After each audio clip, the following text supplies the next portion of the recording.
Joe, you know what I was thinking about the other day? I do not. And it really bothers me that I'm not yet clairvoyant. So I was thinking about how we in the personal finance community often associate a particular concept with a particular person. So for example, the 4% withdrawal rate, Bill Benken. VTSAX and chill, JL Collins. 4-fund portfolio, Paul Merriman. And you, Joe? You are the efficient frontier guy. Oh, move over, Nobel Prize winner, Harry Markowitz. Harry Markowitz would be rolling in his bed because he's still alive. He would be rolling. Yeah. That's a joke I stole from Stephen Colbert. I wasn't clever enough to come up with it. And Harry's going to write with a complaint. That's mine. That is mine. So, Joe, today is going to be the Joe Show because we've got 3 questions about the efficient frontier. Wow, let's do it. Yes. Welcome to the Afford Anything podcast, the show that knows you can afford anything, not everything. This show covers 5 pillars: financial psychology, increasing your income, investing, real estate, and entrepreneurship. It's double I fire. I'm your host, Paula Pant. Every other episode-ish, we answer questions that come from you, and I do so with my buddy, the former financial planner, Joe Saul-Sehy. What's up, Joe?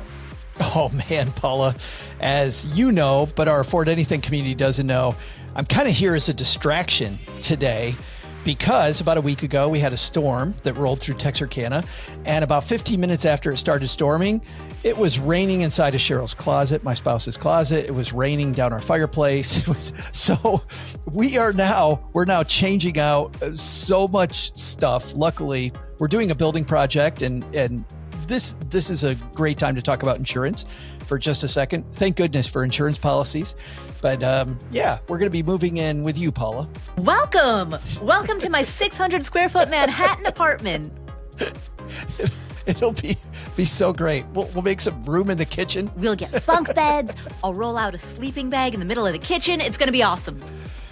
Well, it's got to be, I'll tell you what, it'll be more awesome than what's going on at my house because, as you know, it is a disaster. So talking efficient frontier, encouraging people to, have the money to do the things that you want to do and understand your plan. Like, that is a great use of time right now.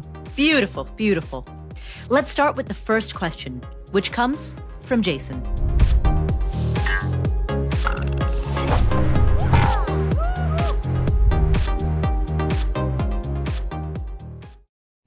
Hi, Paula and Joe. I've been really intrigued by all of the Efficient Frontier episodes in the past year or so, especially episode 577, in which Kelsey asked about how to deal with her limited 401k plan options with regard to the Efficient Frontier. I'm in a similar boat, and after that episode where Joe taught us how to use Portfolio Visualizer, I have been trying to determine if I should add some additional funds to my allocation. Some quick background info. I'm in a public safety career and will have a pension that will provide me with a guaranteed income. I have access to both a 457B and a 401A account, and because of my pension, I have been fairly aggressive with a 90% allocation to either a total stock market index fund or S&P 500 index fund, depending on which account I'm looking at, and 10% to a total bond market index fund. Portfolio Visualizer is telling me that this allocation has an expected return of 13.22% with a standard deviation of 14.33. I wasn't sure that I was using or understanding Portfolio Visualizer correctly, so I fed the fund menu from my 401a account into ChatGPT and asked it to come up with a 90-10 equity bond allocation on the Efficient Frontier. It spit out a mix of 25% S&P 500 index, 25% large cap growth index, 15% mid cap index, 15% small cap index, 10% international index, and 10% bond index. I fed this allocation into Portfolio Visualizer using a max weight of 30% like you talked about in episode 577, and the best I get on the Efficient Frontier curve is 12.9% return at 16.75 standard deviation. If I keep my standard deviation at 14.33, the Efficient Frontier allocation only has an 11.65% expected return. The free version of Portfolio Visualizer only allows me a 10-year history, even though all the available funds go back at least 20 years. I'm interpreting this as my current simple allocation is better given my desired 90-10 split than adding in the additional funds and complexity, but I'm taking away from all of your episodes that this shouldn't be the case. What am I missing? I'm perfectly happy with the VTSAX and chill philosophy, But if I can eke out the types of additional returns you said the efficient frontier would provide, I'd like to go that route. Thanks for another dive into the efficient frontier. Jason, thanks so much for the question. And I love the fact that you have just gone headfirst into this. I think, Paula, that's incredible. Just the amount of time that he spent, and I'll get into why in a second, but I love from all three questions that we're going to tackle today, just the amount of mindfulness and planning people have engaged in just because of this efficient frontier discussion, I find just thrilling. The first thing, Jason, I think is, you don't need to overthink this. And the reason I say that is I 100% agree with you that initial allocation that you got versus the much more complex allocation that you got. There are so many problems with that more complex allocation, and you brought them up, which are you might not understand it. You might blow it up later. You'll get frustrated because there's more funds. You're going to introduce this complexity. And to your point, if you were happy with VTSAX, my goal was never to complicate the situation. My goal was to introduce something that is stickier first, and I'll talk about that in a second. But second, can also produce, and you brought this up, potentially much, much, much more growth in your portfolio. And I want to start there because if in my initial presentation of this, and for people new to the Afford Anything community, I showed how using the efficient frontier, you could have a ton more money than using VTSAX. Mm-hmm. The reason I did that, and I want to be very clear about this, because I don't think this is the utility of the efficient frontier for most people. I think the biggest utility of the tool is in other places, but I did that to wake people up about the fact that this thing, people that are very mindful about their budget, they're very mindful about how they spend money. Right. You're cutting cable, you're cutting Netflix, you're making sure that you're not subscribed to Hulu and Netflix and HBO Max all at the same time, right? You're that level of tuned in. Which is wonderful. All of this is wonderful. You're so good at all this stuff. And yet there's this area of our life where we can be as equally mindful, which is our portfolio. And we're like, no, because J.L. Collins said VTSAX and chill. Now, J.L. Collins, and I love that man. And so do you. Mm-hmm. We all love that man. J.L. Collins will tell you, you're going to be okay your entire life with VTSAX. And he's not wrong. He's 100% right. Yeah, and he will tell you to stay in VTSAX for your entire life. Yeah. I had a long discussion also with his and my mutual friend, Paul Merriman, who Paul takes J.L. Collins' one fund portfolio and sometimes two funds, right? Because sometimes he'll do a bond index as well. And Paul and I had a wonderful discussion where, you look at Paul has a 4-fund portfolio, 5, 6, 8, 10, which later in the episode and in the show notes, we'll link to that initial training that I did so people can go back through it and they can see me going through Paul Merriman's work in this area. He and I agreed that the goal is not more complexity. The goal is when you get past, and Nick Majuli, a recent guest on your show and mine, also agrees with this, until you reach that first roughly $100,000, just focus on pouring more money in, which VTSAX is perfect for. But all of us agree that when you get past 100,000, the juice becomes, quote, worth the squeeze if you have a little more mindfulness toward your portfolio allocation than J.L. Collins says. Now, what's funny that Paul said to me, which I 100% agree with, is that J.L. Collins knows his audience really well. And much like Kramer stays on message, Dave Ramsey stays on message, Susie Orman stays on message, J.L. Collins stays on message. This can work your entire life. And he's not wrong. Where J.L. Collins and I disagree, and we I've told him this. He and I have had wonderful conversations, the very thoughtful, fantastic conversations about this, that we disagree what to do when you reach $100,000. The goal here, Jason, from my perspective of the efficient frontier, if you're using the efficient frontier, Jason, just to make more money, here's what I think you should do. I think you should take all the work you've done on the efficient frontier and you should take it over to the garbage can and throw it in. Because what I really want you to do, if you want to be along the efficient frontier just for more money, I would go to Paul Merriman's research because he's on the efficient frontier. I would choose one of those portfolios and I would go.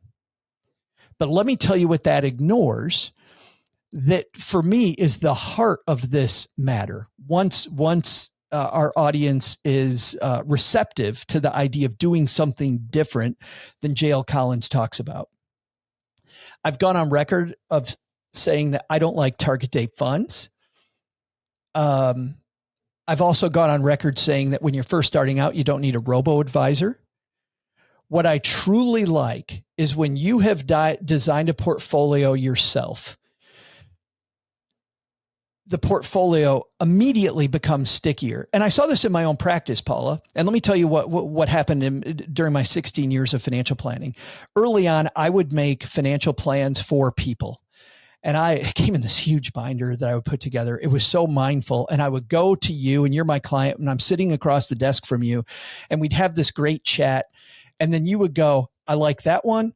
I disagree with that one. I like that one. I'm not going to do that one. Like it was some kind of freaking buffet. And the frustration I had was even on the parts that you agreed with me, 6 months later, a year later, 2 years later, those parts of the plan would break down because it wasn't your plan. It was mine. And I knew the interlinking of these pieces of the plan and you didn't. And because you didn't, you were just choosing the parts that sounded good, rejecting the others. Well, the reason I put that plan together was because it all dovetailed. It all was meant to go the same. You would put more money in the emergency fund so that you could raise the deductibles on your homeowner's insurance, on your car insurance. I would have people go, I don't want money sitting idly, so I'm not going to increase my emergency fund, but I am going to raise the deductible on my car insurance because I love paying less. Those two things are meant to go together. So what I did at about the midway point of my career was I quit making financial plans for you and I started making financial plans with you. And what I found was when we got to the fourth meeting in my sequence of meetings and we were laying out the to-do list, you were implementing 100% of the to-do list. 3 years, 4 years, 5 years later, you were still on the plan because it was your plan. So for me, the usefulness of the efficient frontier work, Jason, that you did was not having more money. It was the fact that you spent a little time being mindful of the funds that you were choosing and seeing how they look together so that when they start moving, like you deploy this money and now the funds start acting and some are going to do well out of the gate and some aren't just because of this piece of the economy that we're in, right? This particular moment in time that we're in. You're going to start seeing how your funds react. And then you're going to start asking the next set of questions, which is, how am I going to rebalance these? When should I rebalance? Should they be on a band? Like when something goes down 5 or 10%, then I rebalance, or do I do it once a year? Or and that leads to a great thing pros do, which is an investment policy statement. And you're going to be a little, in some ways, more emotional because you picked these plans. And by emotional, what I mean is you're not just going to give up. People will try a diet regime and they'll give up and they'll go, that guru sucks. or they will try a course of medicine. My spouse, Cheryl, works in the field of medicine. People will get 3 days into the antibiotic that you're supposed to take for 10 days and they will drop it because, hey, I solved the problem. Well, anybody in medicine knows if you don't do it for the full 10 days, you're creating inside your body a bigger problem because you have to follow it through to the very end. But people drop things and because we don't fully understand how it's built. In this case, you built it yourself. So in that way, you're emotional, but you're also becoming more tactical and less emotional, which means that because these are designed to work together, and that's how the efficient frontier is meant to work. These are not all meant to go together. When you see one go up and one go down, you go, oh, it isn't that this fund sucks. It's that in this economy, of course, this lever goes down, this lever goes up. And you know what? There's going to be a reversion to the mean later. So this little bit of mindfulness that you're spending, I think pays huge, huge, huge dividends. When I use the efficient frontier, I actually don't begin with what's going to give me the most money. I begin with what is my goal? What's it going to take to reach that goal? And then what are the funds specifically that are going to get me there? So in your case, Jason, I love fewer bonds because you've got that great pension, right? I think, frankly, for me, if you're looking at having more money, I think bonds are just weighing you down. If you don't have any time horizon on this money and you're happy with being more aggressive, I think you could safely cut all of your bonds because of the pension that you have available. Also, you can get rid of my max weighting. The max weighting that I have in the portfolio, if you're going to use the efficient frontier, for people that are new to this argument, the reason why I've said I will not go over 30% in a certain asset class is two reasons. Number one, this free version of the efficient frontier will only give you closer data to today, which means it's going to say, put everything in large cap growth, which any financial planner will tell you is ridiculous. You don't want to do that. You want to keep diversification. But also, number two, if your time horizon changes, the chance of you taking the money and needing it today, there's more likely to be an asset class that you can grab at that point. So, but I think that if you're just interested in more money, you can get rid of those. But frankly, I get rid of all the work that you did completely and just jump on the Merriman So train. I want to ask a couple of follow-up questions, because what Jason did, he said he plugged, what ChatGPT gave him, he plugged that into Portfolio Visualizer, but he kept the 30% max weight guideline, and also he kept a 10% bond allocation. So do you believe that if he got rid of those two things, if he got rid of the bond allocation and got rid of the 30% max weight guideline, if he got rid of those two things, could he design a more efficient portfolio? The direct answer is yes, 100%. It'd be more efficient. There's actually a longer answer though. Like everything, Paula, there's the yes, but then there's all the other aspects of this. Like my financial planner brain says, yes, it's more efficient, but it then denies the fact that we do have a time horizon on this goal. So if you have a time horizon that is closer, then while, it's going to more efficiently get there, it is still going to be a much bumpier ride if you're on the wrong piece of the efficient frontier.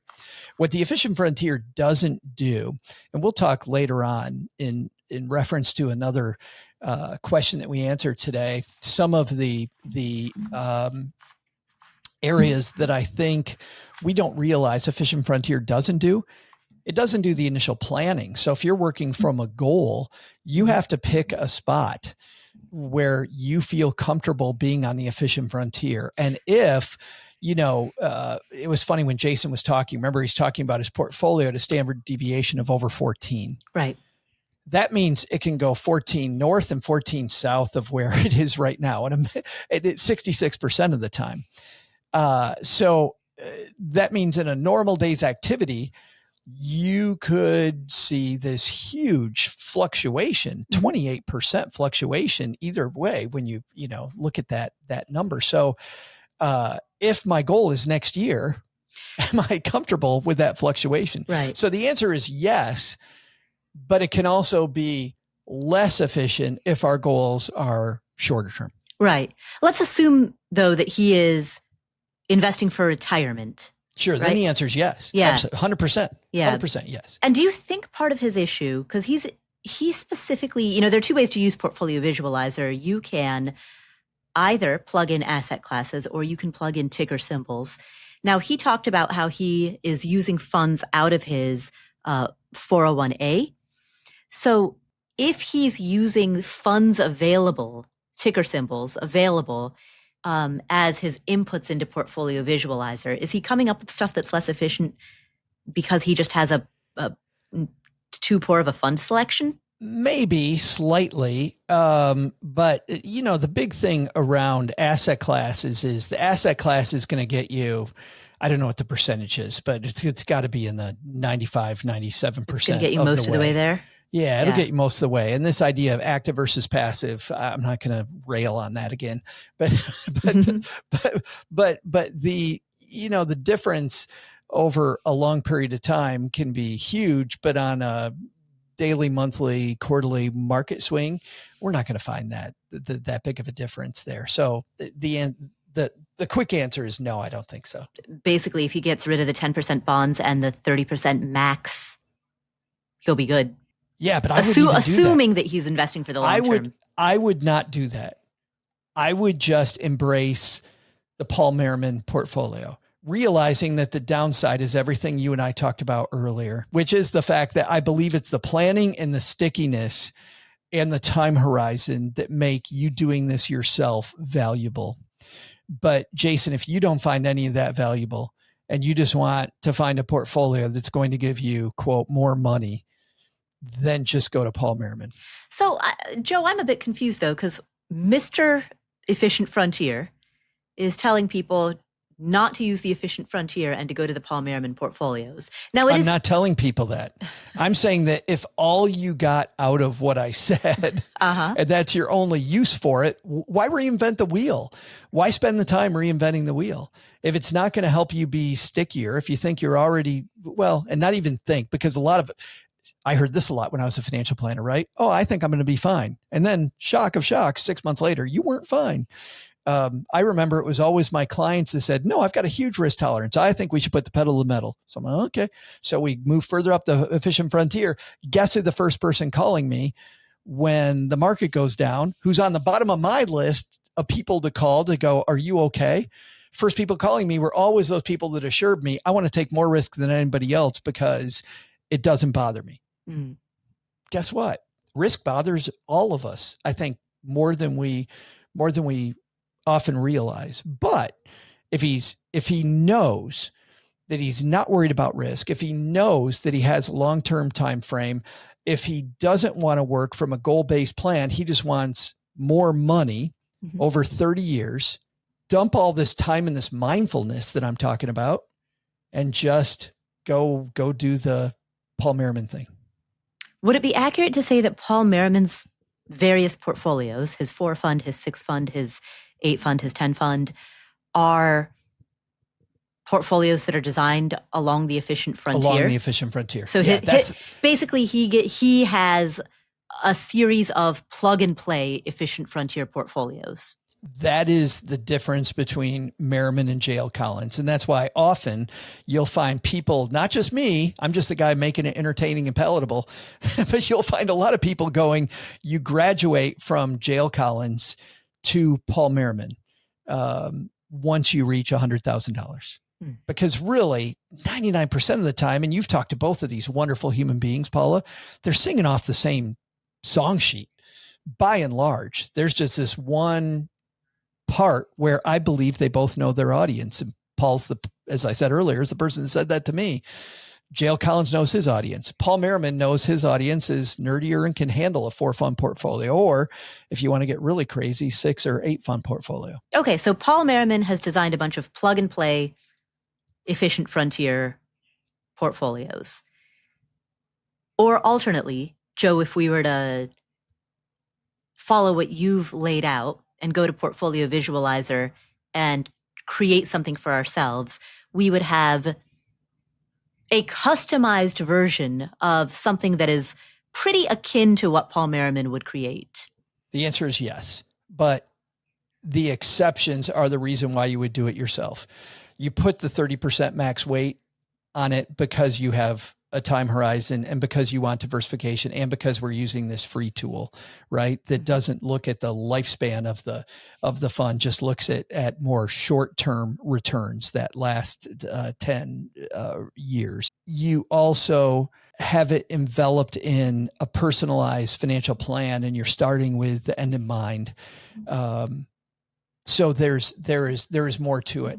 And some of the pushback that I've gotten, Paula, from people is, Joe, you said this would be 15 minutes. And the answer is the efficient frontier part, as people have seen when they use the efficient frontier, can be and should be 15 minutes. Yeah. It is 15 minutes. I don't think you should spend 15 minutes.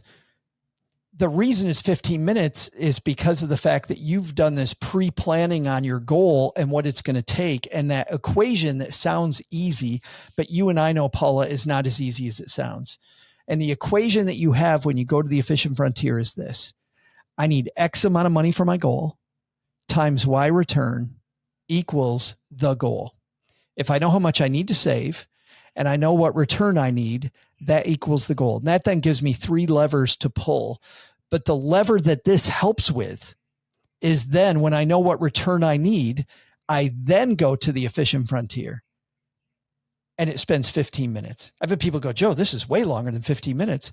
Well, it's the planning piece beforehand that's longer than 15 minutes. Yeah. Going to Portfolio Visualizer, that step itself is very quick. Very quick. Yeah. And the struggle I found people have with this is I don't already have that equation.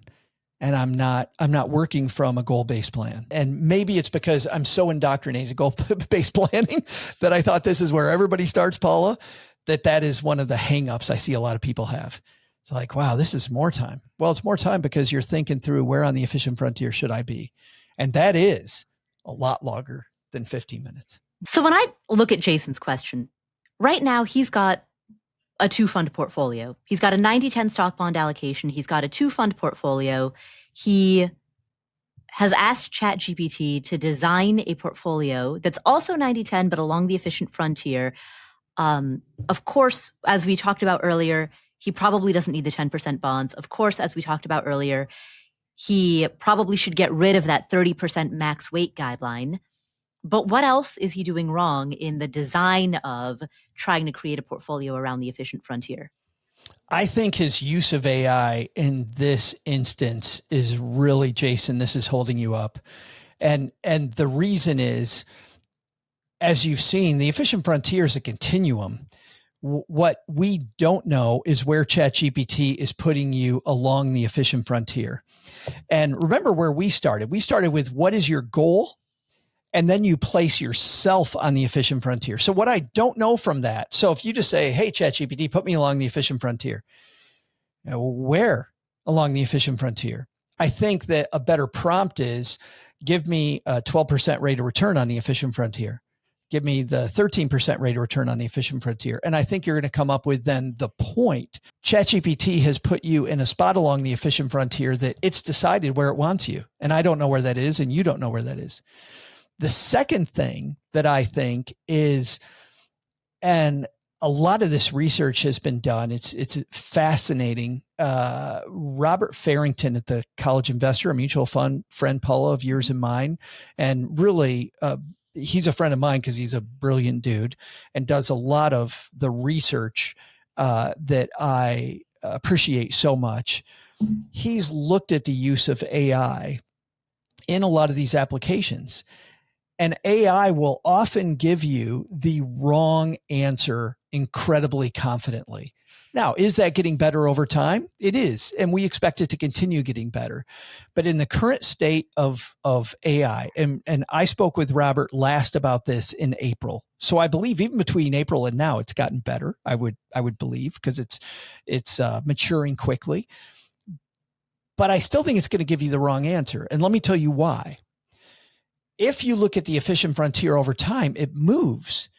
the efficient frontier moves. And the way that AI works is that AI looks at all the data that's out there in the universe to compile for you what it thinks is most efficient. So you could have somebody from 2016, 2018, who's a huge figure on the internet, who talks about what was efficient in 2018, which will be directionally toward the efficient frontier, but might not be exactly on the efficient frontier today. Mm-hmm. And the way the algorithm will look at this is a huge name. This is an expert. This tells me this is efficient. So I'm going to weight this more heavily than other stuff that's on the internet. We see this with tax advice on the internet, right? If there's a new tax law, AKA OBBB, oh, you know me, right? All of this new tax stuff, if you feed it into ChatGPT, and I haven't done this yet, but based on past tax laws that we've seen this happen, tax changes, AI gives you the wrong answer, again, confidently, because 99.9% of the stuff on the internet does not include the big, beautiful bill stuff. It says this is the number. No, that's not the number. The number is going to be this. And so over time, it will catch up.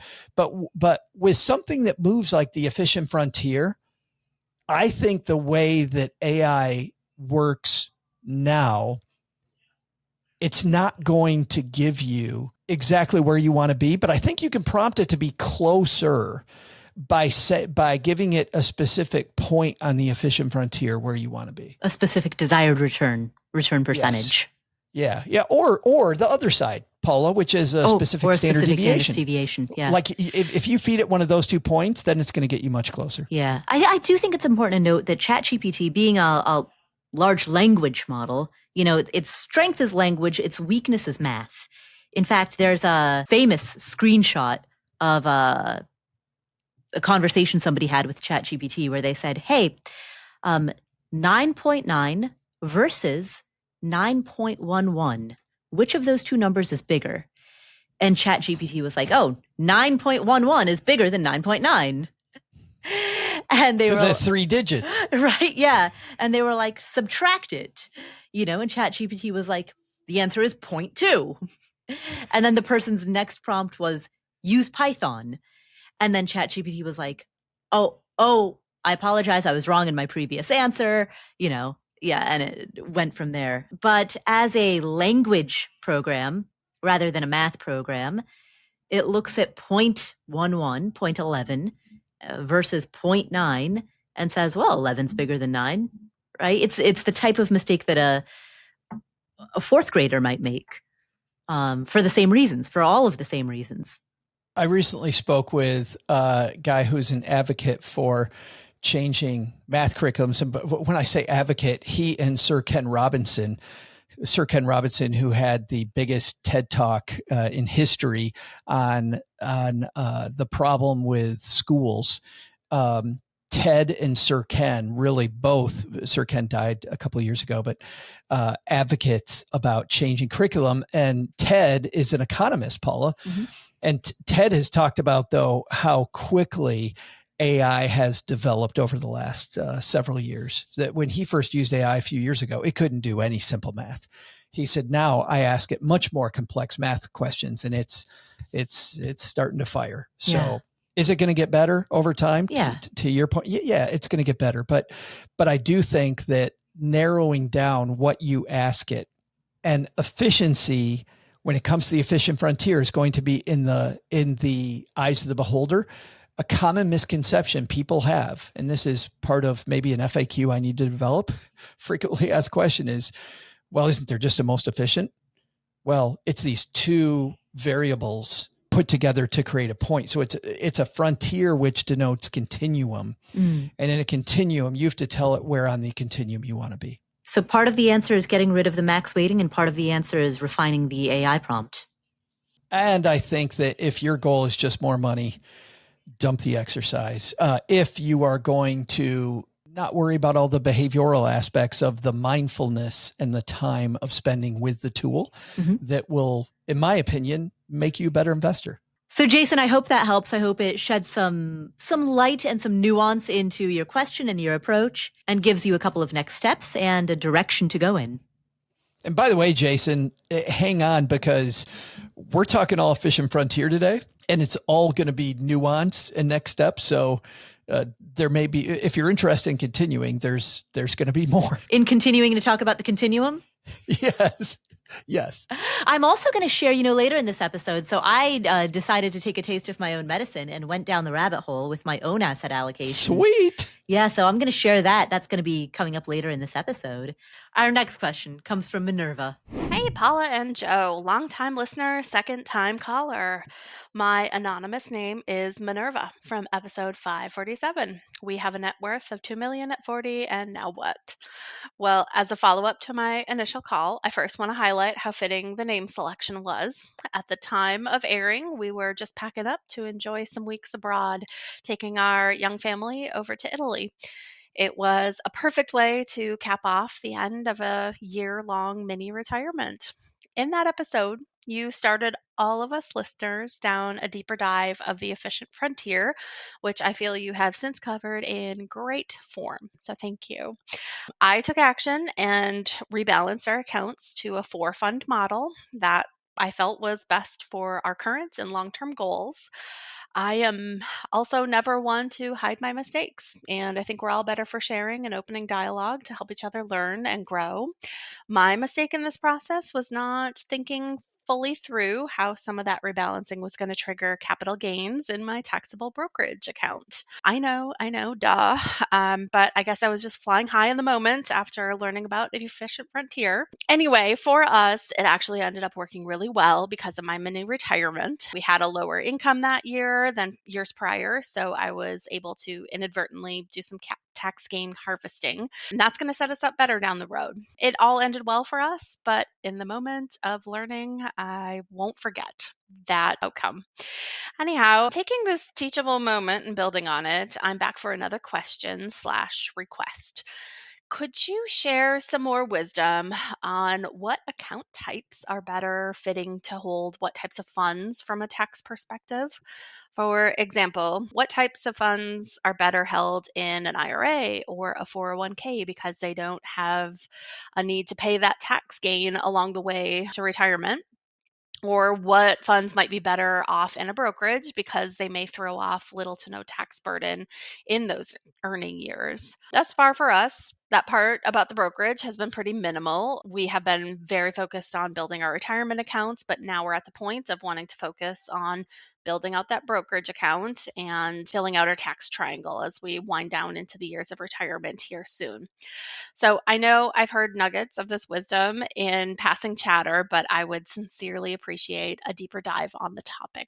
Thank you. Minerva, thank you for the question. And first of all, I'm glad to hear that the anonymous name that we gave you was such a great fit and that you've kept it. You've kept your anonymous name. I'm honored. Congratulations on being on the efficient frontier. I am so sorry to hear about the lesson from the School of Hard Knocks when it came to the tax consequences of rebalancing in a taxable account. I'll talk more about that in just a second.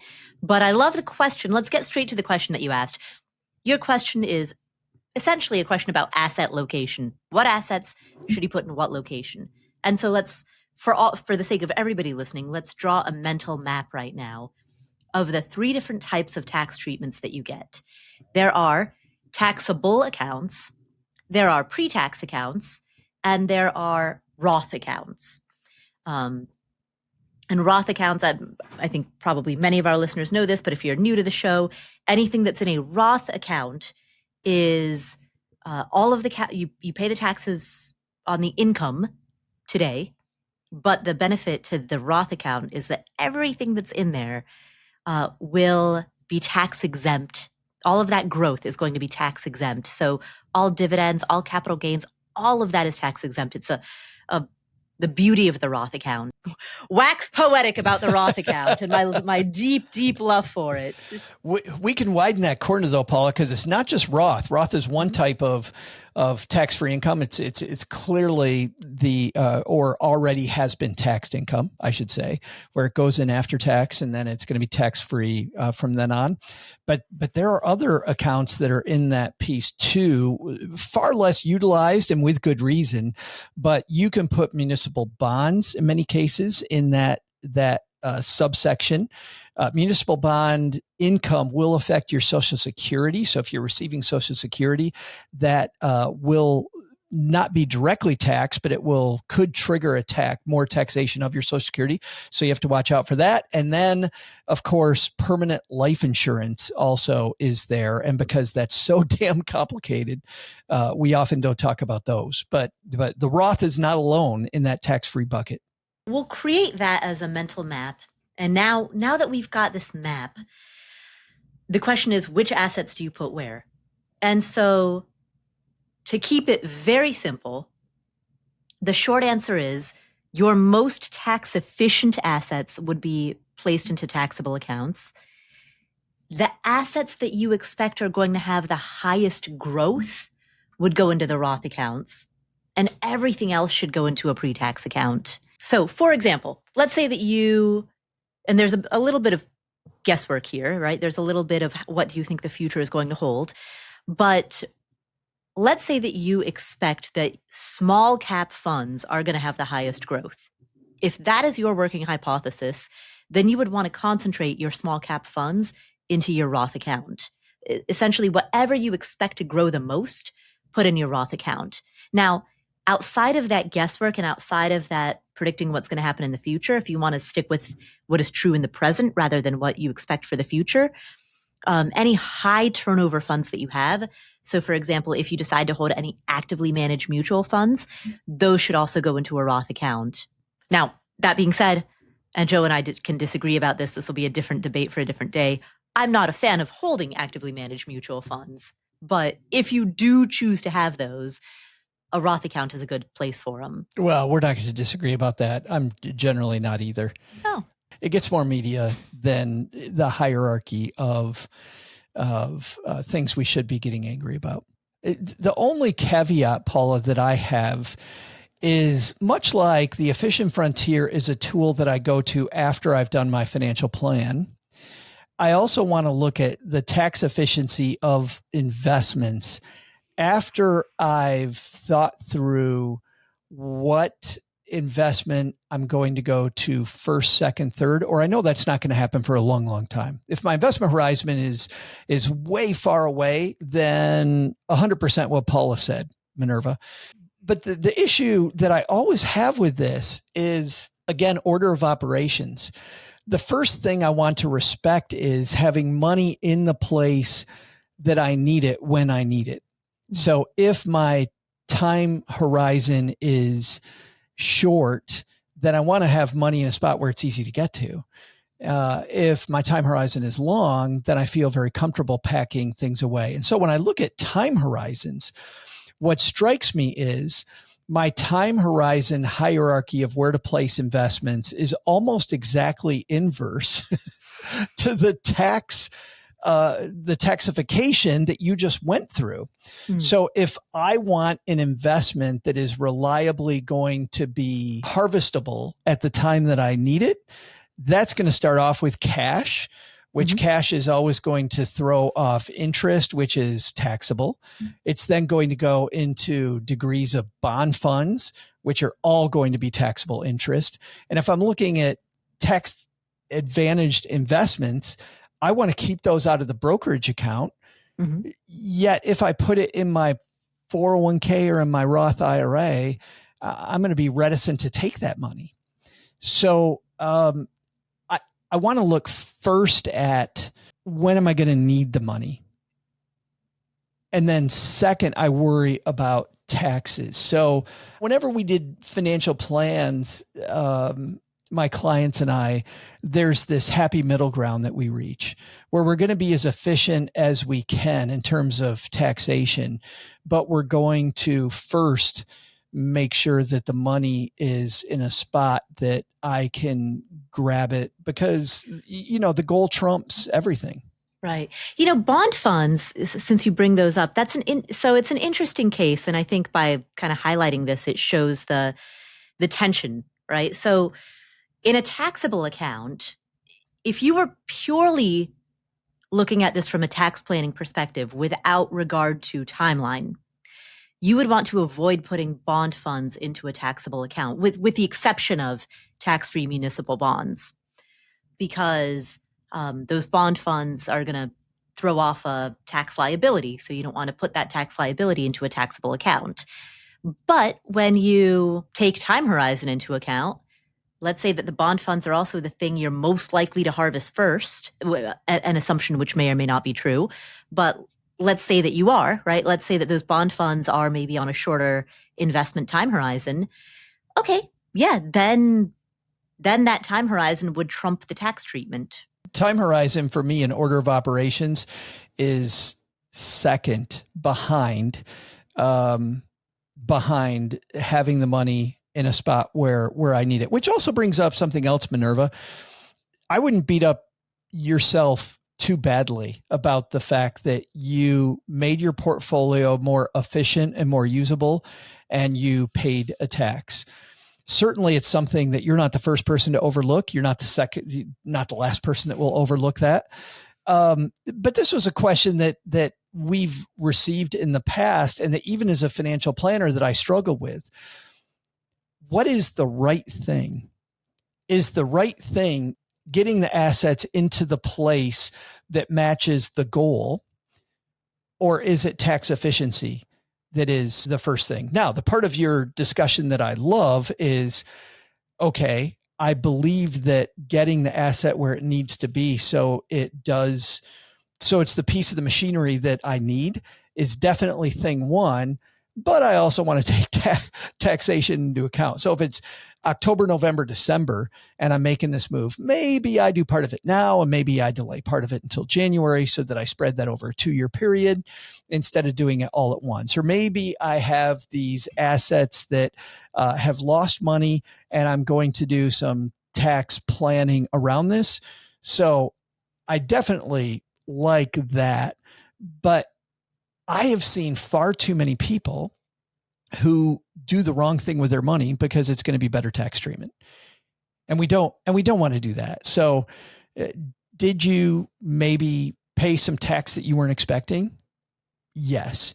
But are your assets now in a better place that more effectively meets your long-term goal? 100%. Mm-hmm. So often I just see people go, ooh, if I would have known the tax was that, I wouldn't have done it. Wait a minute. You wouldn't have put your money in the right place because of taxation? Never do that. I will give this recommendation for anyone who's listening.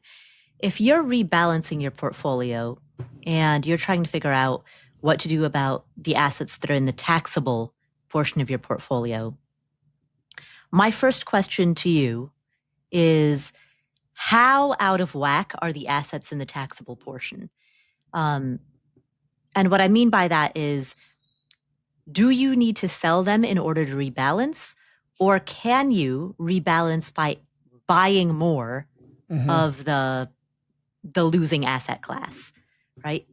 And that's very much going to depend on what kind of raw numbers are we talking about. If you've got a balance of $1 million in your portfolio and you have the ability to contribute $10,000 a year from this point forward, no amount of buying more is going to really dramatically change your portfolio balance.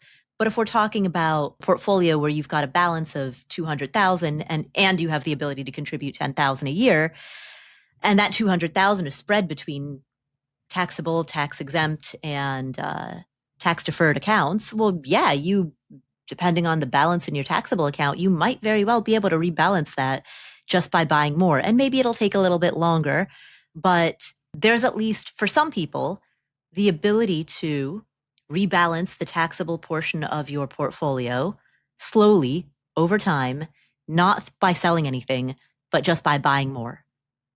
And if you have the ability to do that and it doesn't throw your asset allocation completely out of whack for too long, then I think there's an argument to be made for doing that. I had another consideration as well, Paula, which is exchange traded funds. Because it's more modern architecture than a mutual fund, exchange traded funds also can efficiently replace assets. So if you're using VTI versus VTSAX, to go back to Jason's VTSAX and chill, VTI is the exchange traded fund version. VTSAX is the mutual fund version. VTSAX potentially could throw off a tax that VTI will not. So exchange traded funds are better in your brokerage account. If you have mutual funds that for whatever reason you're using a mutual fund architecture over an exchange traded fund, because maybe there is not an exchange traded fund version, mutual funds are better inside of the Roth or in the 401k, exchange traded fund whenever possible inside of the brokerage account. And I could explain briefly what this taxation is, which is, let's say that Paula, you buy a fund, a mutual fund right now, and it has NVIDIA in it. Let's just say I buy VTSAX. Yeah. And it is NVIDIA. And for whatever reason, NVIDIA starts declining. So they have to sell off their shares of NVIDIA inside the fund to accurately represent the total stock market, because let's say that NVIDIA now is a smaller percentage overall. So we're not talking about active management. We're talking about just in order to passively track the index, the fund has to shed some NVIDIA in order to. So if NVIDIA was 70% of that fund before. Yeah. I mean, I'm joking, not joking. Right. But I am joking. It's a large percentage and now it's a smaller percentage. They're going to have to sell it to replicate the index. When they do that, if they bought NVIDIA shares back in 2010, that they'd purchased, this is a ridiculous capital gain, just 100% ridiculous capital gain. Because of mutual fund architecture, they sell those funds. There is no great way for them to pass on this capital gain. Even though you didn't sell, they have a capital gain in the fund, and they have to give that to fund holders. Because of the architecture, there's no way for them to accurately track that. So what they do is they create a point in time and they say, as of today, we're just going to give you the capital gain. So let's say, Paula, you bought 2 weeks before this, they sell their NVIDIA, you get a capital gains tax, even though you didn't have the capital gain. It's just older architecture. An exchange traded fund is able to, Oh, and I just want to point out, Joe, when you talk about this is the architecture of a mutual fund, you're also referring to passively managed index funds, because index funds are index mutual funds. Funds are mutual funds. 100%. This is not active or passive. Yeah. This is a mutual fund versus an exchange traded fund. Right. So still diversified index, but just two different architectures. One from the early 1900s and the other one from much, much later. The exchange traded fund, and I don't know what magical means they're doing this by, Paula. This is beyond my pay grade. They're able to just swap out the NVIDIA shares. Nobody pays the capital gains tax in that move. I don't know how. I don't know why. It's just because of modern architecture, they're able to do that. So an exchange traded fund will not give you tax surprises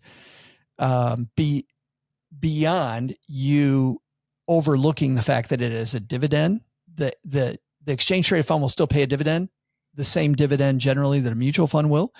But when it comes to the buying and selling that goes on internally to track the index, you're not going to see it in an ETF. How do you know which one you have? If the fund, very generally, 99.9% of the time, if you look at what's called the ticker symbol on your account and it is 5 letters, it's a mutual fund.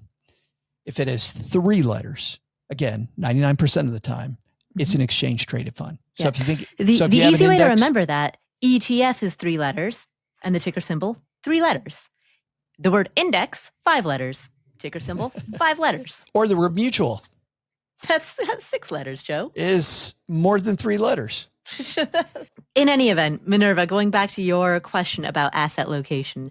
So Not taking timeline into account, broadly speaking, don't put bond funds inside of your taxable account. Don't put actively managed funds in your taxable account. Don't put REITs in your taxable account. Like those are the things that are going to generate the biggest tax drag. But if you've got really tax efficient funds like VTI absolutely goes in the taxable account. And the exception to all of that, as Joe said, is if you've got funds that are invested on a shorter time horizon. Anything that you're investing for a shorter time horizon goes into the taxable account, because then you're not optimizing for tax treatment, you're optimizing for time horizon. Which is why I take everything Paula just said and I just turn it around. I start off with time horizon. If it's beyond 20 years, do everything Paula said. If it's earlier than 20 years, then evaluate for the horizon. Yeah. Yeah, exactly. Yeah. And Roth account, put whatever you think is going to grow the most. I'll actually share. So I've put a big small cap concentration into my Roth account. So do you want to hear how I decided to drink my own, what is it called? Take your own medicine? Yes. Drink your own poison. Drink your own Kool-Aid. Yeah, drink your own Kool-Aid. That's the phrase. But that also, like the etymology of drink your own Kool-Aid makes it sound like it's bad for you and it's going to be horrible. But in this case, I think maybe take your own medicine to prove that it works is probably a better analogy. Well, the difference between medicine and poison is just the dosage.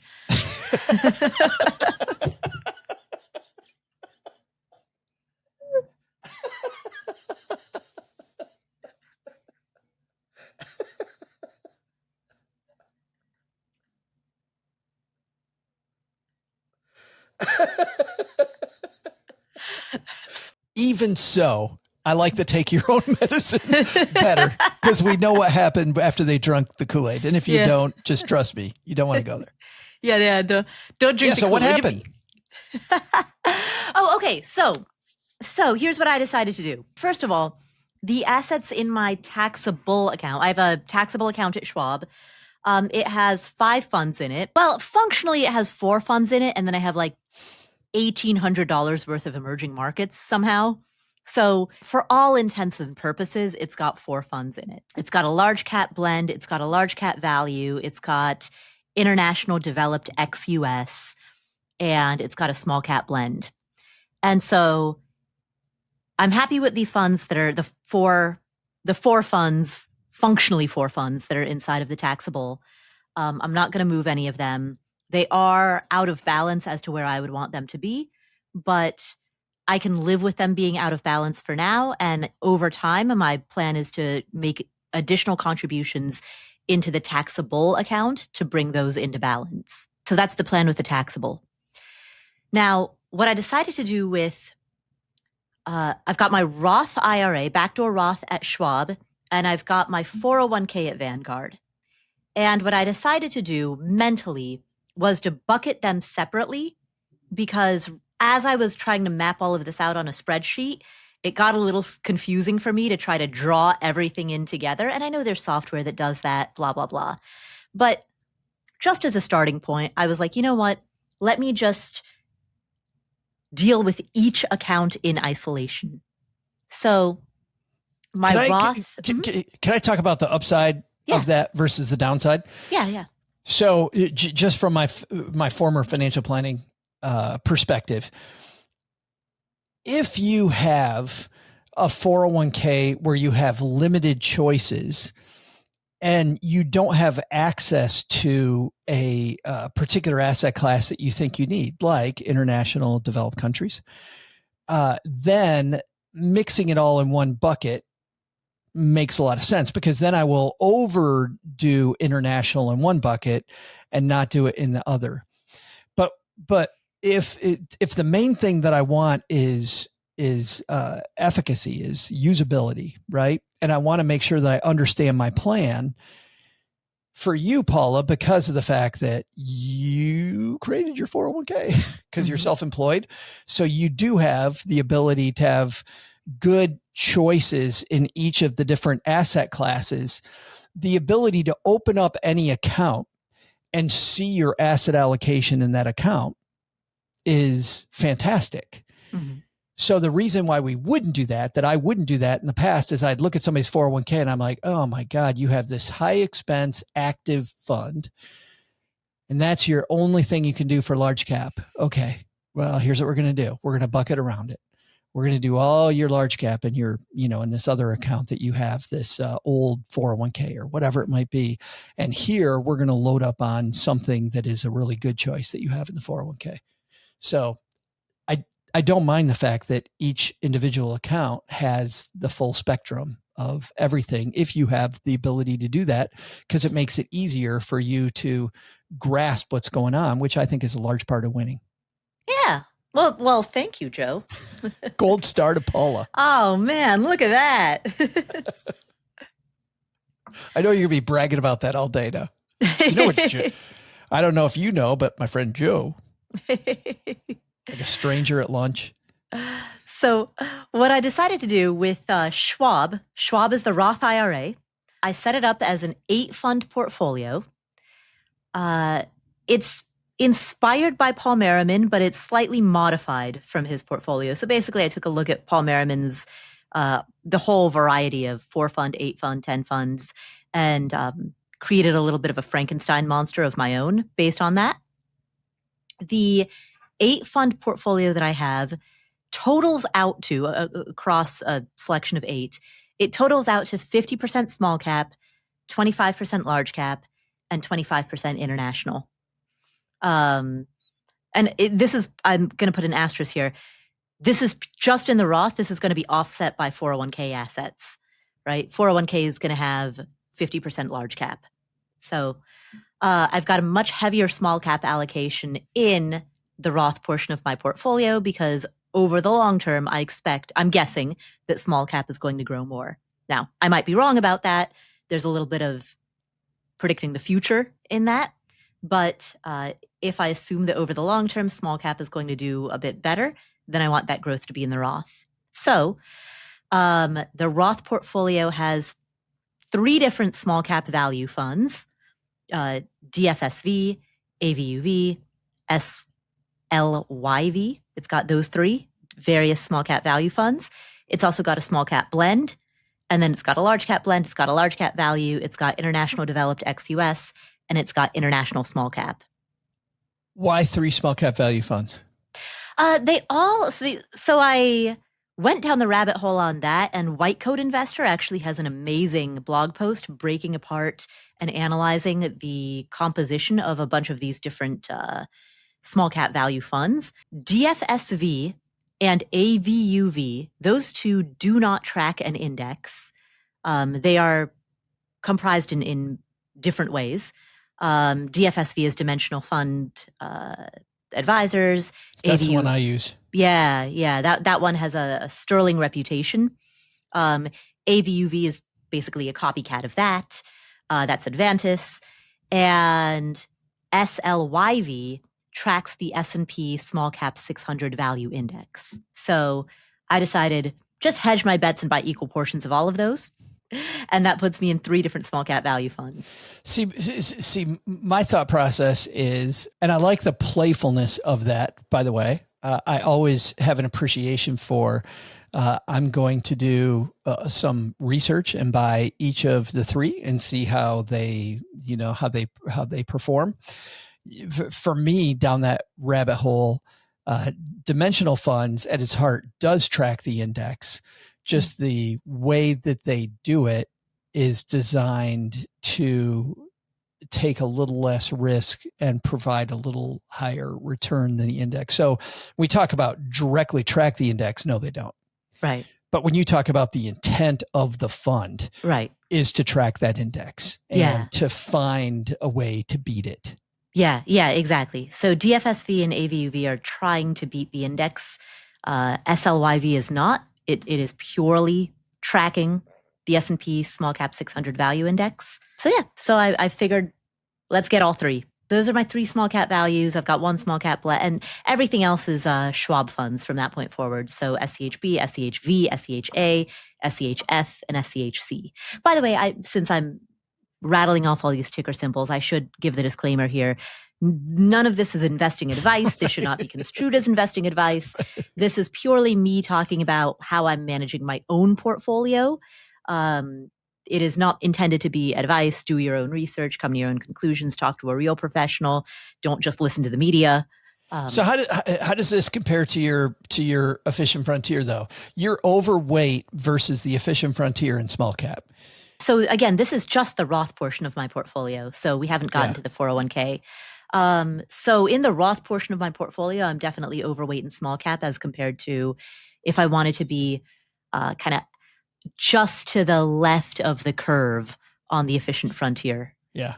That would put me in a higher proportion of large cap stocks. Sure. Which is what we get to when we get to the 401k at Vanguard. And so the 401k at Vanguard is 4 funds, and it's equal proportions of large cap blend, large cap value, small cap blend, small cap value. I should note that's Vanguard did this whole thing where for the solo 401ks, they switched providers and now it's being run by a census, and there's all kind of this whole administrative login difficulty with that. So I have not actually rebalanced Vanguard yet, but that was a plan that I've made. I have rebalanced Schwab. What I get most excited about, I am so excited that what you've done and what Minerva did is you have created your own target date fund.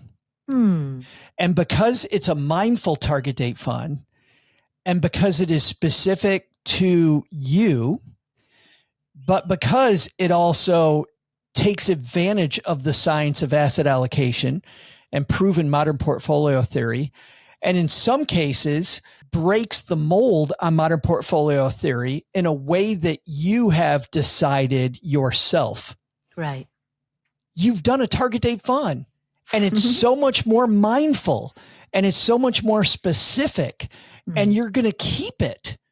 Yeah. Versus all of this advice that goes, go buy a target date fund.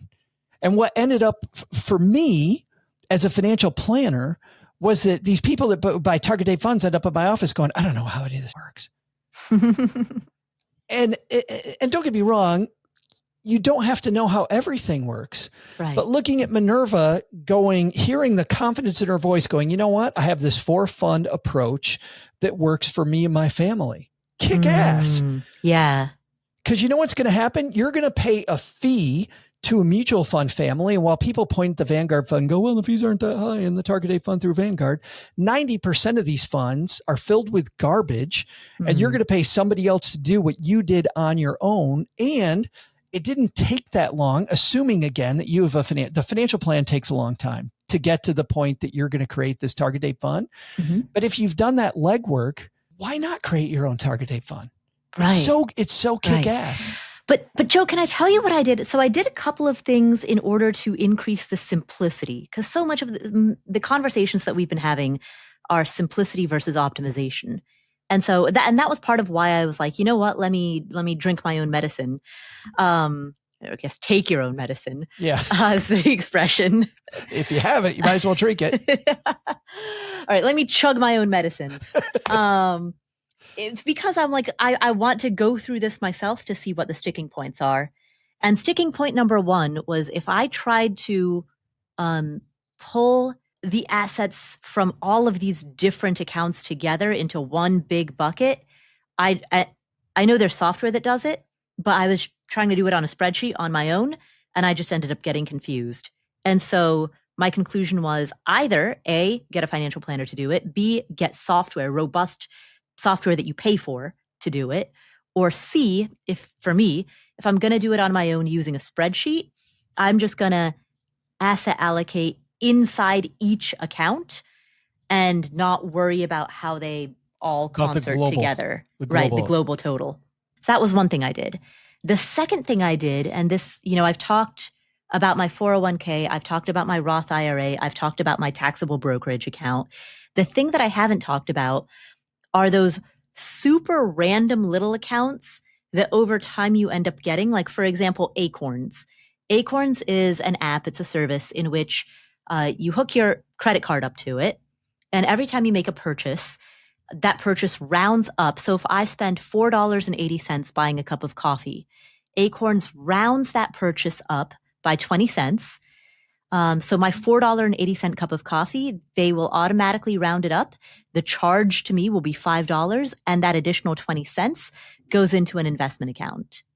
And then with Acorns, you can play with the settings. So I've set, roundups on it. So if I buy a $4.80 cup of coffee, I've rounded. So the 20-cent differential times 2.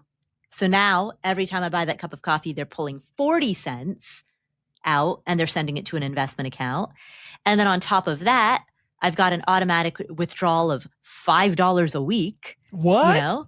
So the whole point of a service like Acorns is that it takes these teeny, teeny, tiny, invisible little amounts of money, either $5 a week or just rounding up to the nearest whole dollar on every purchase, these tiny amounts of money that you would never otherwise see.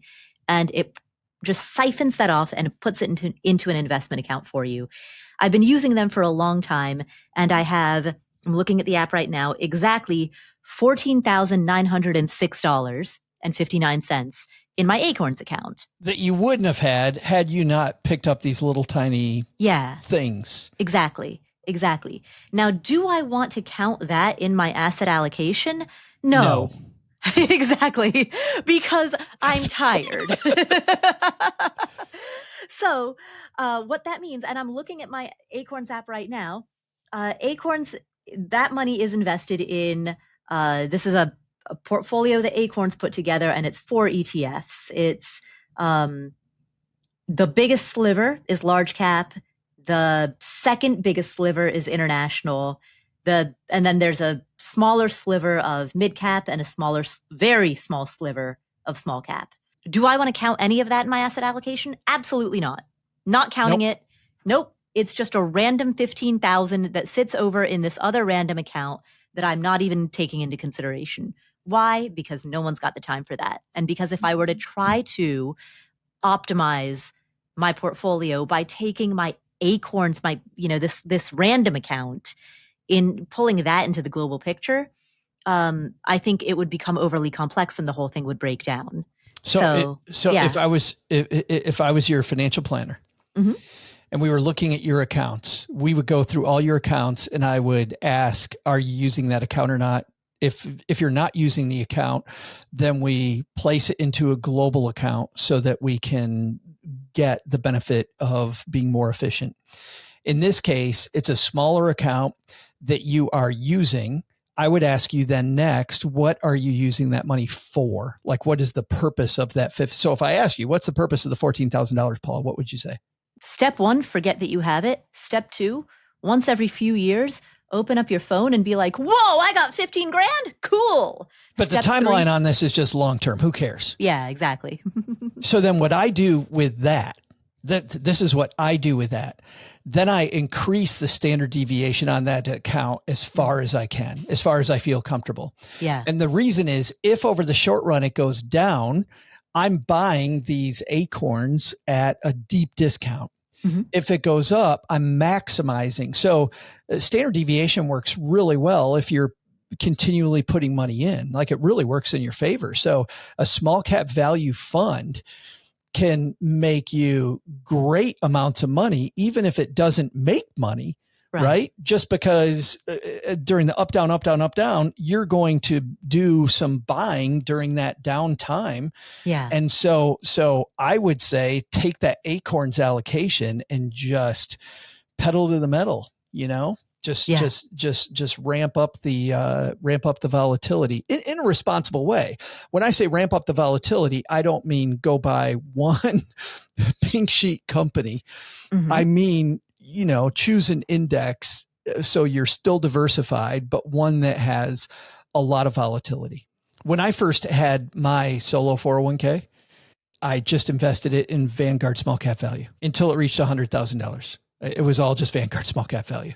I'm like, you know what? If I'm just shoveling money in, I'm going to use the most volatile thing I can possibly stomach. which would be either that or developing markets. And the difference between the two of those is that even though I love developing markets, emerging economies, the track record on small cap value is so much better. Yeah. Even though I love the storyline of emerging economies, I just picked that for that specific reason. Nice. So yeah, but don't count it. Yeah, exactly. Oh. Yeah. I can imagine spreadsheet hell. Right. And this, by the way, is the nature of some of the questions that I've gotten. You know, what do you do about these things? And Joe, you say it's 15 minutes, and oh my goodness, my Acorns account. Right. And if you've been in the personal finance space for a while, you've probably accumulated a handful of these, right? There's Acorns. There's that other account, Capital, with the letter Q. Anybody, right? though. I mean, the average person works for how many different companies? Right. Yeah. And so you've got these little accounts littered all over the place. So if you're not using it anymore, that's why my first question is, what are you using this for? Nothing. Let's move it. Yeah. Move it to a global account so that it's not as messy. Yeah, I've gotten an account that I did way back in like 2000. Were you a part of this? This is like 2012. So it was they took a bunch of bloggers and had us compete against each other. Oh, yes. It was what was it? It began with the letter L. It's it's a company that I don't think even exists anymore. So Legacy they gave us the money. They gave us like what was it, like 1,000? Yeah, they gave us money. And so that little account for me sat out there literally, Paula, for almost a decade. And then I went, what the hell am I doing with this? Like, I'm doing nothing with it. So I sold everything, moved it over. And yeah. I think I have a public account. I've got a bunch of random ones. It's like I've got these probably a dozen accounts that I've racked up over the years. With a few grand each, you know, in each of them, just kind of littered all over the place. Move them. Either do what's called an ACAT transfer. Feel bad for anyone who has to deal with my estate. It's either do an ACAT transfer, which is just an account transfer where you move the assets in kind over to a global account. So you don't have to sell them. And Minerva, to your point, if you do that, then you don't have to pay the capital gains tax if it fits, but you just want it in one place where you can monitor it easier, or do what I did and go, you know what, I'm selling it. I don't even want these funds anymore, because I was picking ridiculous stuff just to win the short-term competition. Yeah. Oh, yeah. So that competition that we did back in 2012, it was they picked a handful of bloggers, and we were competing with each other to see whose accounts would get the highest returns, but over it was like very short term. So I did exactly the opposite of what I would do long-term. Instead of, and this is if you want to get rich quick, right? Increase the standard deviation and decrease the diversification, AKA bet. Make a bet. Yeah. And I remember, I blindfolded myself. I threw darts at a list of stocks, and then I just bought whatever the darts landed on. I did something that, and I love that, making yourself the lab rat here. Yeah. And your experiment of lab rat, my lab rat experiment was the thing that people always told me when I was a financial planner. I'm like, I feel good about these stocks. So let's see how I feel good about these stocks does versus just buying the index. So you threw a dart. I used my intuition. My intuition got its ass kicked. which was predictable. Yeah, I predicted that at the beginning. Yep, that happens. But I went into it with, no, I really, really like these stocks. So Minerva, that's our answer to your question on asset location. We also created a free guide called Asset Location Made Simple. It's an easy to understand synopsis of everything that we just talked about, what to put in your taxable, tax exempt, and tax deferred accounts. So if you want a quick and handy guide that you can reference, it's easy to understand. It's at a glance. It's right there on your desktop. affordanything.com/asset location. It's free. Our final question today comes from Scott. Hi, Paul and Joe. I really appreciated Joe's thoughtful take on VTSAX and chill versus the efficient frontier. It's been a refreshing perspective. I'm interested in taking the 15 minutes Joe recommends to shift towards an efficient frontier portfolio, but I'm not quite sure where to begin. Part of the appeal of VTSAX is how clearly J.L. Collins lays out the steps. Do you have any resources, videos, articles, or guides that explain the efficient frontier and offer some straightforward steps to get started? Thanks so much for the great content. Scott, thank you so much for the kind words. And I'm glad that you've enjoyed this journey as much as we have. Hopefully today, the answer to the first two questions also helped you. We will link to my initial video training in the show notes where I walk through the steps on video. If you missed that, I think that's probably the most comprehensive guide I know of, frankly, anywhere, and not just because I did it, but I haven't seen anybody go that comprehensively into it. You're referring to the Afford Anything episode where we on video walked through it on video. So it's on the YouTube channel and you can watch me go through the screens and you will see all of the different step 1, do this, step 2, do this, step 3, do this.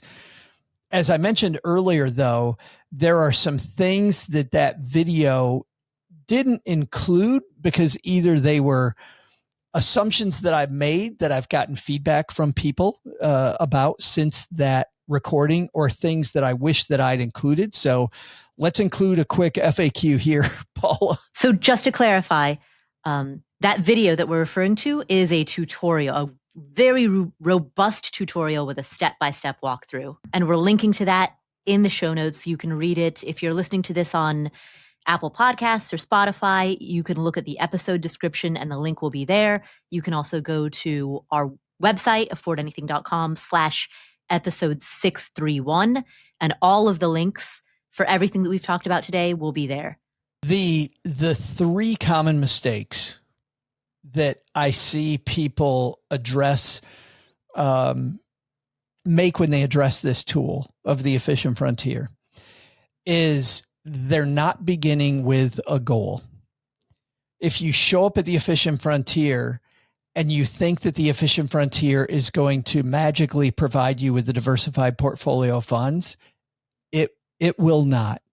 You have to come to the efficient frontier with a starting point. So what I wish I'd been more clear about when I mentioned that it would take 15 minutes, and we said this earlier in the show, but that assumes that you've already know what your timeline is toward the goal. You know how much money you're going to save toward the goal. That will not be included in the efficient frontier. You're doing that separately. That's a whole separate thing. But then the piece that it's going to help with is what return you need. Because the crucial thing that you're going to need for the efficient frontier is what return do I need to reach my goal effectively? And by the way, that's going to move, right? Or as the goal is a long-term goal, you're going to be further up the efficient frontier because you can accept the volatility of being further up the efficient frontier. But as the goal gets closer, you're going to manually move it, which I'll get to in a second, but that's another assumption people make. Well, and I want to take a moment here to clarify what you mean when you say, what return do you need? Because Joe, what you're talking about, and I think this is a concept that I want to establish, is the idea that you don't want to necessarily take on more risk than you have to. A lot of times when people are first starting to invest, they're like, well, isn't the goal just to make the most money possible? No, it's not.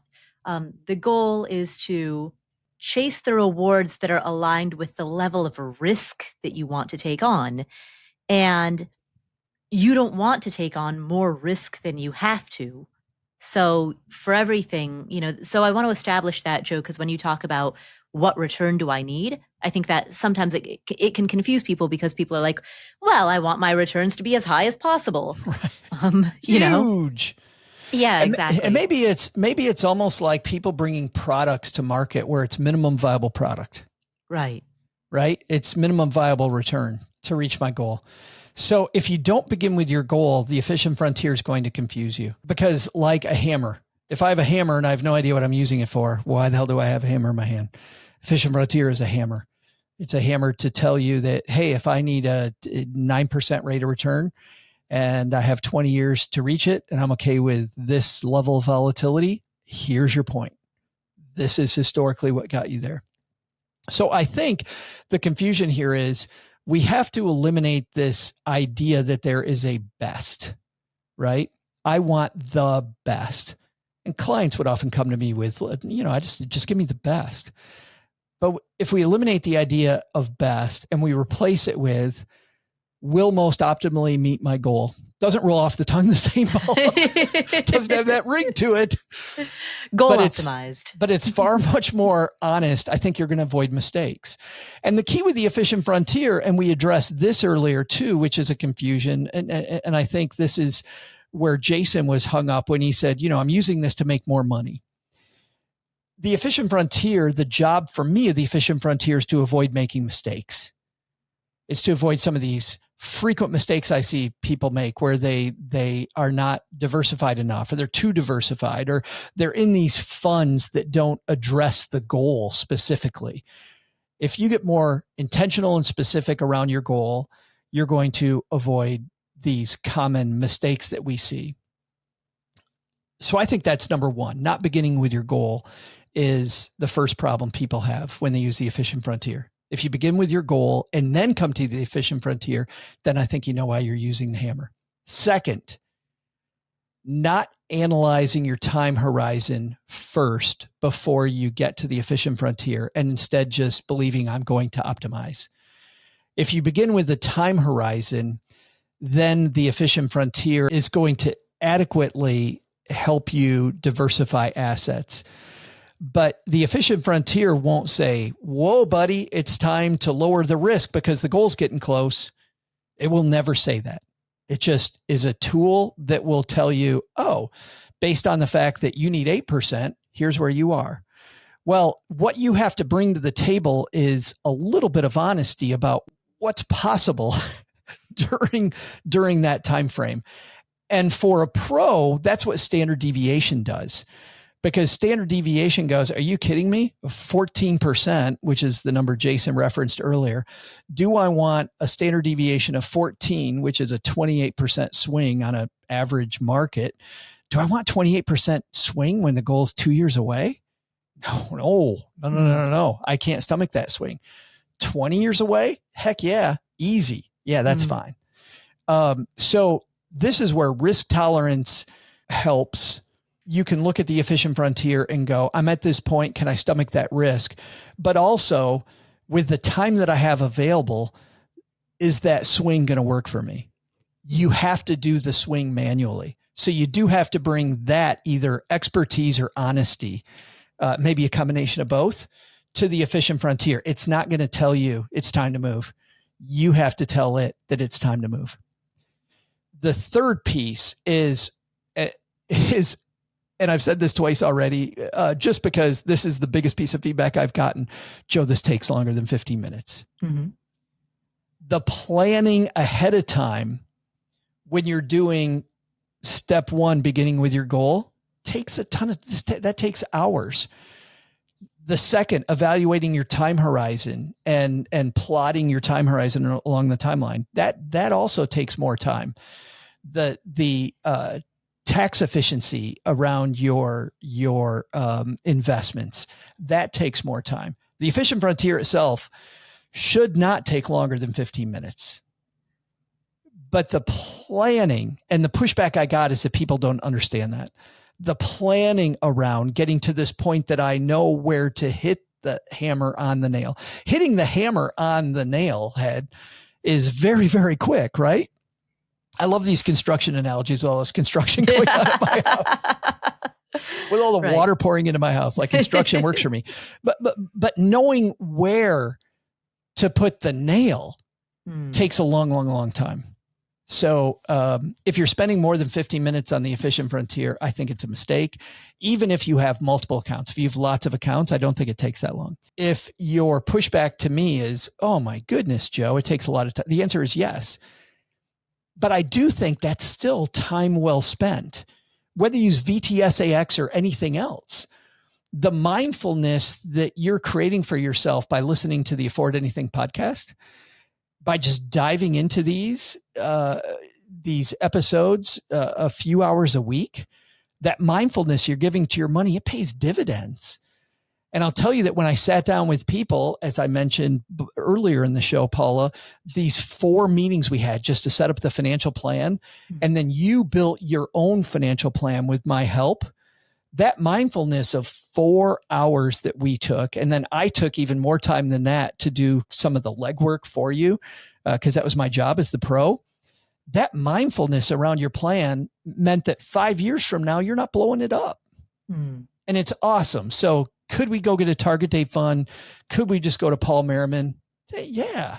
Could we VTSAX? Yeah. But the efficacy is in the mindfulness. And again, around the mechanics of specifically how to use Portfolio Visualizer and how to test different asset classes along the efficient frontier, we're going to put a link in the episode description / show notes that'll get you to that video. If, Scott, your specific question was, yeah, I watched that video, but I don't know how to approach it, I think the FAQ helps a little, but let me address that very directly. There are lots of websites out there. Fidelity has one. Vanguard has one. There are that will help you calculate what rate of return is your minimal rate of return that you need, because you're going to need that before you get there. So you can go to any of those free websites that will give you kind of a gross, and by gross, I mean directionally right and kind of gross because it's not, it's not as specific as I'd like you to be, but it will give you directionally, okay, here's the return you're going to need. If you want to get granular, which I appreciate, A, for the mindfulness, but B, because it's going to help you zero in better on where along the efficient frontier you're going to be. A calculator like the Bolden calculator, or some of the paid calculators that are out there. Bolden, Boldin. Yeah. And they're going to have, by the way, they're going to have a little learning curve, right? Because the more granular the calculator, like I've seen people go, oh, Bolden calculator is going to get me closer. Then they go there and they're like, what the? Because that calculator, while it's very well designed, there's a lot going on under the hood. Because as you can imagine, as it gets more granular, it's going to ask you a lot of questions that you're like, how do I use that? So there's going to be some tutorial time, but regardless, if you're looking for step-by-step, step 1 is figure out what rate of return you need to reach the goal that you have in mind that these assets are for, using either the free calculator to get in the ballpark or a paid calculator to get much more specific. That's going to take some time. And then go to the training video that we did on Afford Anything. And then you're going to use the calculator well. And then the third step that we don't cover in that training is then do what Paula talked about earlier on this episode, which is either spreadsheet out your assets and go, okay, I'm going to globalize this and I'm going to look at all these different funds and I'm going to put them into one global asset allocation, or bucket them where they're all going to be individually their own asset allocation. You make that decision, how optimized you want to be. And then look at, to Minerva's point, look at the taxes you're going to pay to move them. It isn't going to make you not move them. I would still move them, but you're going to design a strategy around how you get there to possibly minimize taxes and then move the asset.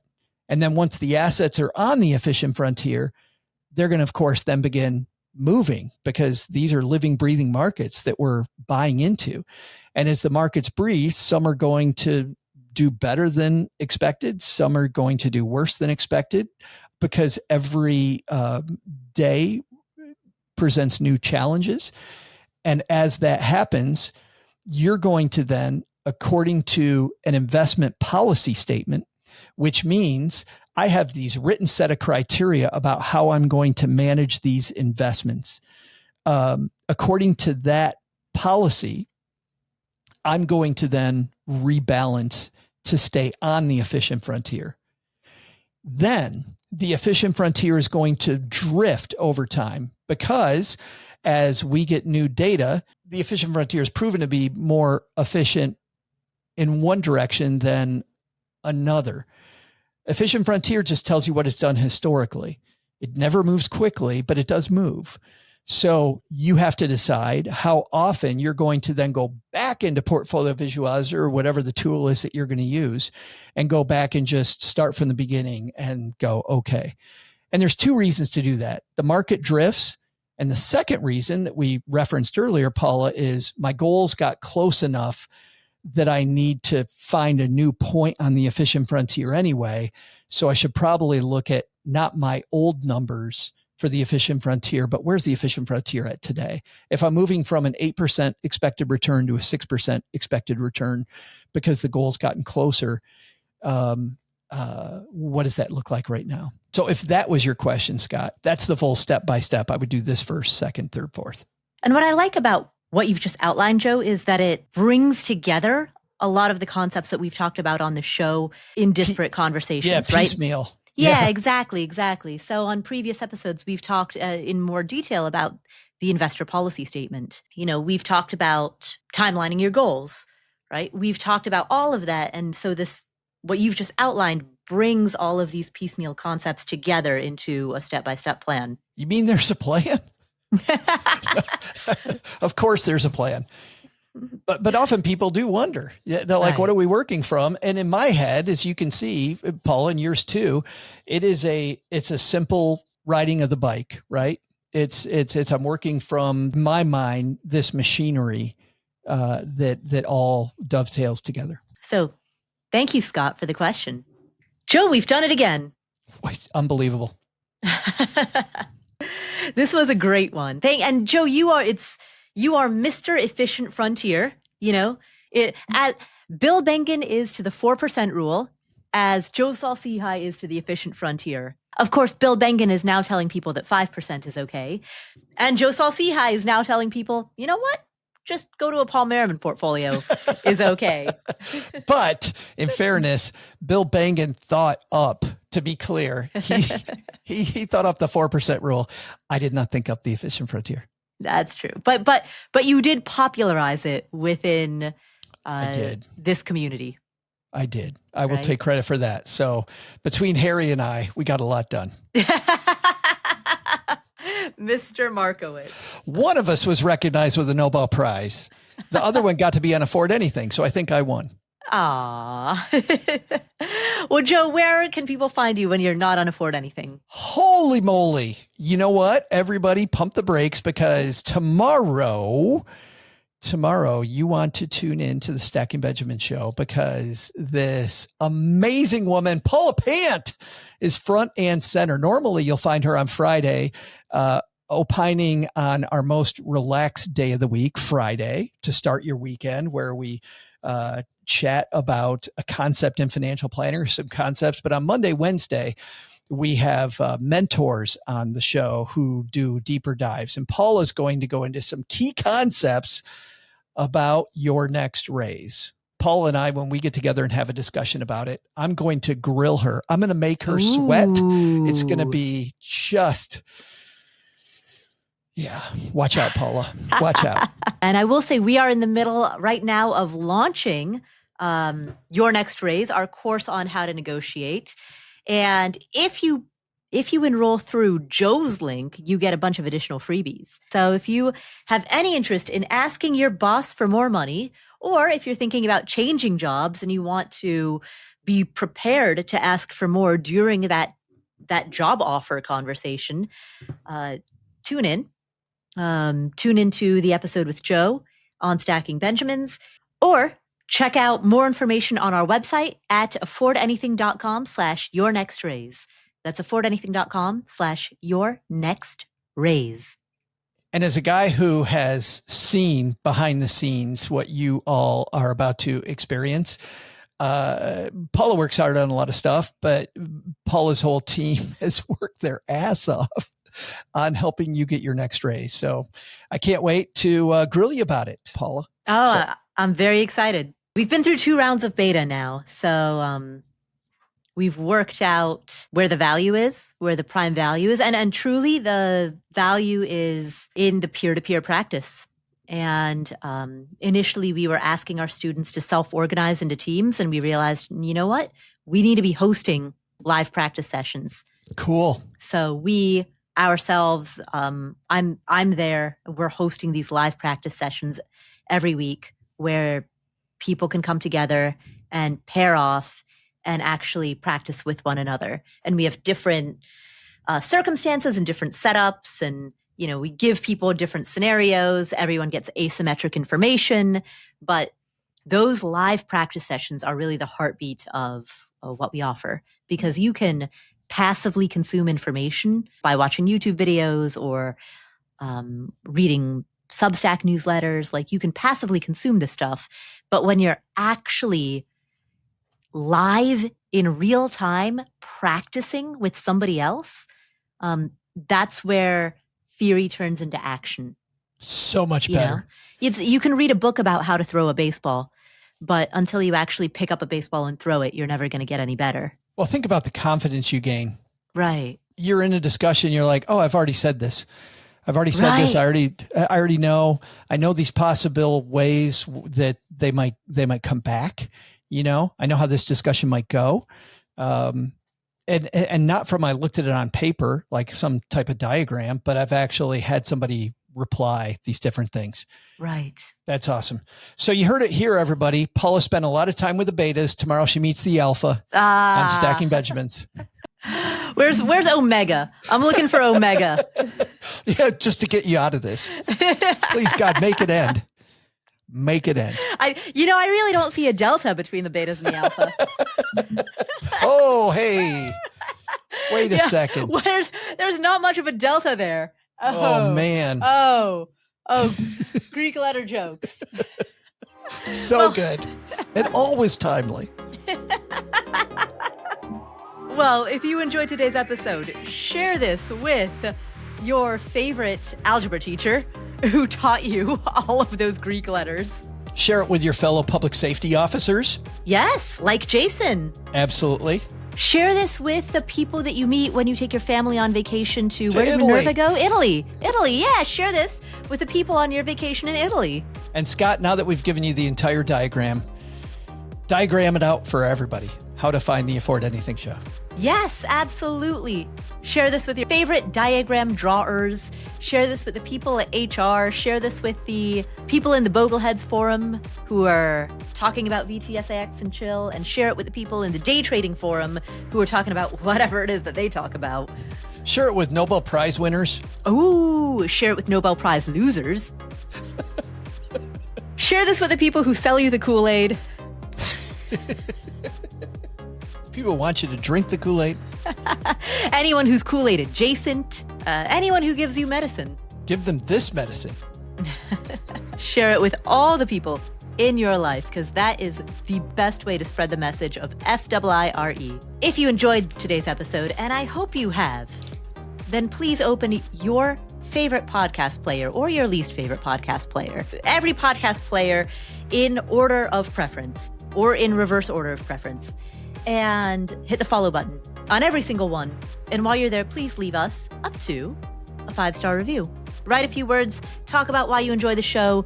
That is so critical in helping us bring on awesome guests. Go to our YouTube page at youtube.com/affordanything.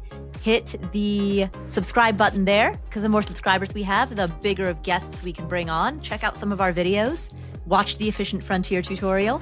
If you're interested in learning how to make more money at work, head to affordanything.com/yournextraise. Thanks again for tuning in. I'm Paula Pant. I'm Joe Saul-Sehy. And we'll meet you in the next episode.